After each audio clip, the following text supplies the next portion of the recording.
ஓம் முழுமுதற் பொருளே போற்றி.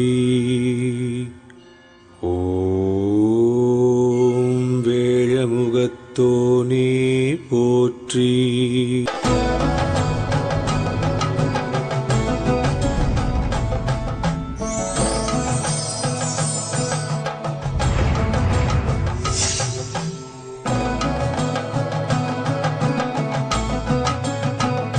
மன்னரின் மறைவுக்கு பிறகு நாட்டை தன்வசப்படுத்திக் கொள்ளலாம் என்று கற்பனையில் மிதந்து கொண்டிருந்த அமைச்சருக்கு மணிகண்டனின் வரவு மிகவும் அதிர்ச்சியாக இருந்தது.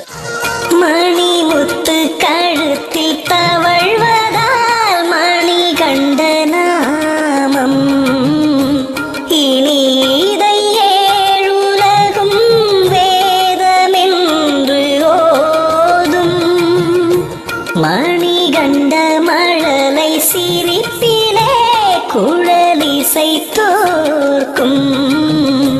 முகம் கண்டு முழுமதியும் நேரில் வந்து வாழ்த்தும்.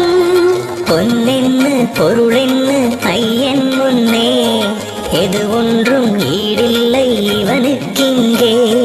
பொன்னென்னு பொருளென்னு ஐயன் முன்னே எது ஒன்றும் ஈடில்லை இவனுக்கிங்கே. மலர் பாதமே பட்டாலுமே துயர் யாவுமே விட்டோடுமே. ஐயன் வந்தான் ஆனந்தமே. கலி காக்கும் ஒரு தெய்வம் ஐயப்பன் அவதாரம் நிகழ்ந்தது பம்பை நதியோரம். இந்த தெய்வ குழந்தை பந்தளத்திற்கு வந்த நேரம் நெடுங்காலமாக குழந்தை செல்வமே இல்லாத மகாராணி கோப்பெருந்தேவி தன் வயிற்றில் ஒரு ஆண் குழந்தையை பெற்றெடுத்தாள்.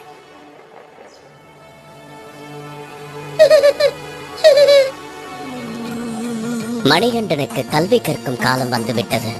அவனை குருகுலத்திற்கு அனுப்ப வேண்டும்.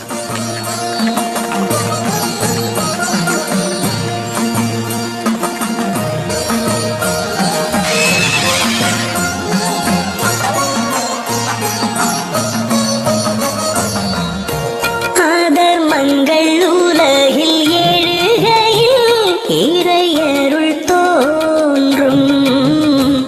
அறவழி எடுத்து சொல்லி பாதை ஒன்று காட்டும்.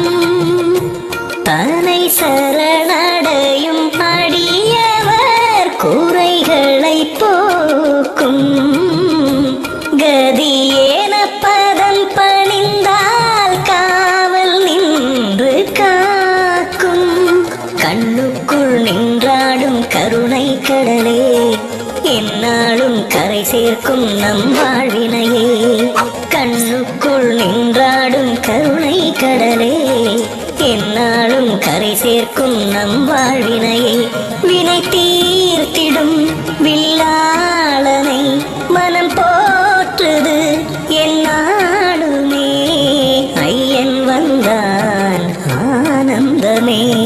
கலி காக்கும் ஒரு தெய்வம் ஐயப்பன் அவதாரம் நிகழ்ந்தது பம்பை நதியோரம்.